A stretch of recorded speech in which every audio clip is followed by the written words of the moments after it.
And this is a toy spot on the Transformers Generations Cybertronian Optimus Prime.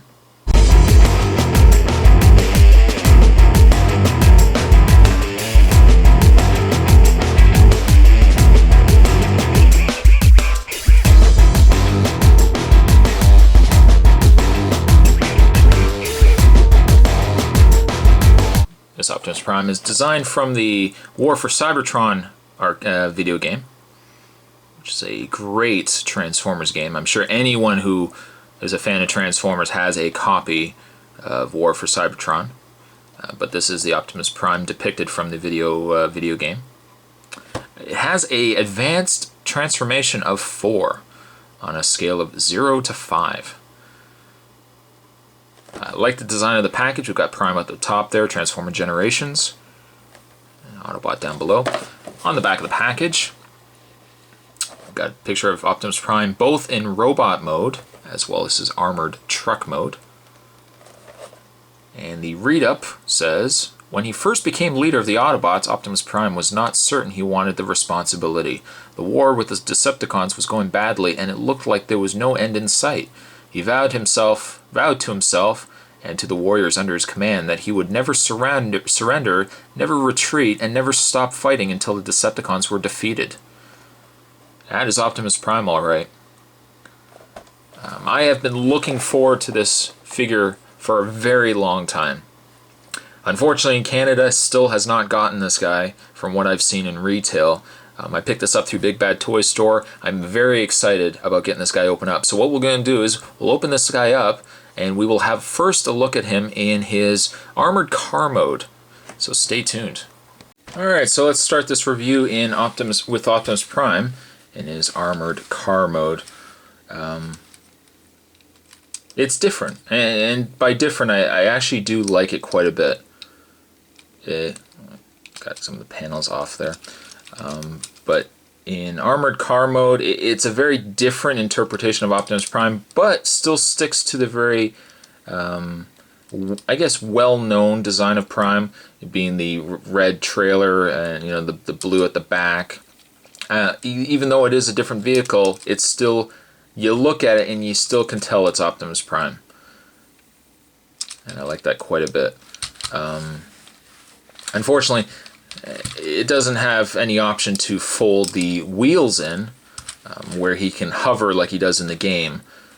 I don't know if that's necessarily a bad thing, because I mean, in truck mode, in the game I usually have the wheels out anyways. I think a hovering truck is a little silly, but he's got a gun at the top there that you can peg in. There's a hole at the top there, and there's not really a lot to be said for the vehicle, but the design is very cool. They've taken really what we all know and love as Optimus Prime, and they've tweaked it and given us an updated and futuristic design of Prime while still keeping the core idea of what the character is. Rolls really, really well. I like the exhaust ports at the top, again, mirroring the truck mode that he had that we all kind of grew up with. So vehicle mode, he does really well. I don't think it's the best of the two modes. I think the robot mode is a lot better, but in vehicle mode, he is still a great design. So let's transform him into robot, and we'll have a look at Optimus Prime in robot mode. And once transformed, let's have a look now at Optimus Prime in robot mode. You can really appreciate what a great job they've done in putting Optimus Prime in robot mode. He looks incredible. He does look incredible. Unfortunately, he's a bit loose in the leg here, but a great design for Optimus Prime. He's quickly become my favorite Optimus Prime that I have. For the longest time, it was Transformers Classics Prime, but I think this guy has taken that spot.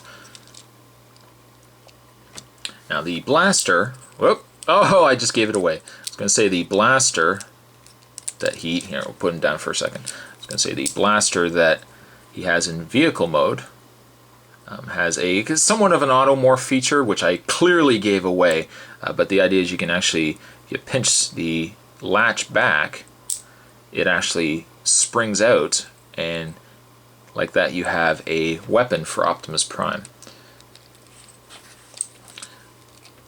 Kind of bears resemblance to the blaster that Prime had back in the 80s. Slightly different.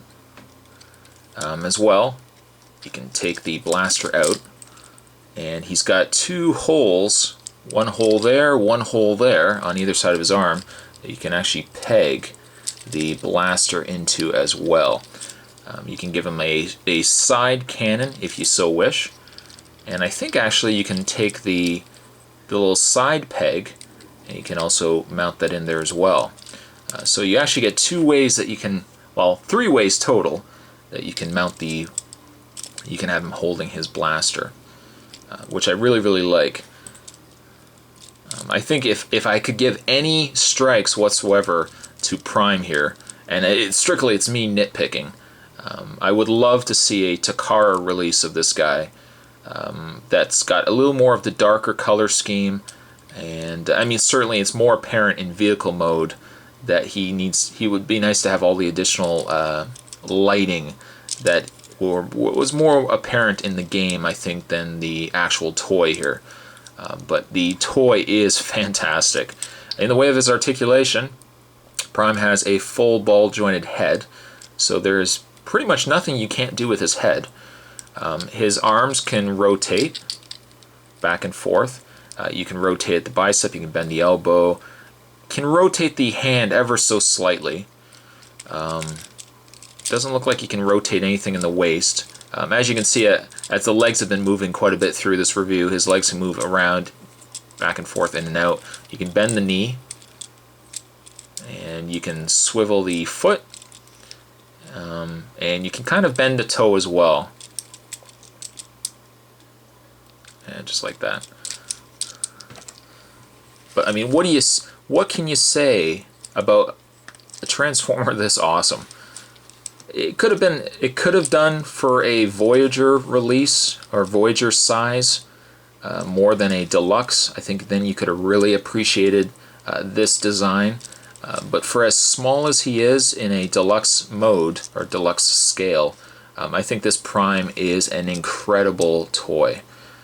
I'm really hoping, cross my fingers, I'm really hoping that Mattel is going, or Hasbro is going to continue doing this Transformers Generations line. I love the idea that they're mixing comic characters, the video game characters from War for Cybertron, and still they're managing to include the Transformers classic figures as well. We've already gotten a Thrust. I think we're also getting a was it Red Alert, and I think a Dirge as well. So they're on a good track, and being that this was the first figure that I've reviewed, I'm looking forward to seeing more and more coming from Hasbro with the Transformers line. For that reason, I'm going to give Optimus Prime here, in all his wondrous splendor, I'm going to give Optimus Prime here an 8. If you're lucky enough to have already picked him up, you know how cool of a toy you have. I just hope Canada can get on the ball and actually get these guys coming in. Perhaps maybe by the time you guys are watching this review on YouTube, maybe we already have them, but Canada seems very slow, unfortunately, getting these guys in. But I'm going to give an 8. I'm going to give an 8 to the Transformers Generations Cybertronian Optimus Prime. And with that, I'll wrap this up here, and I will see you guys next time. Later.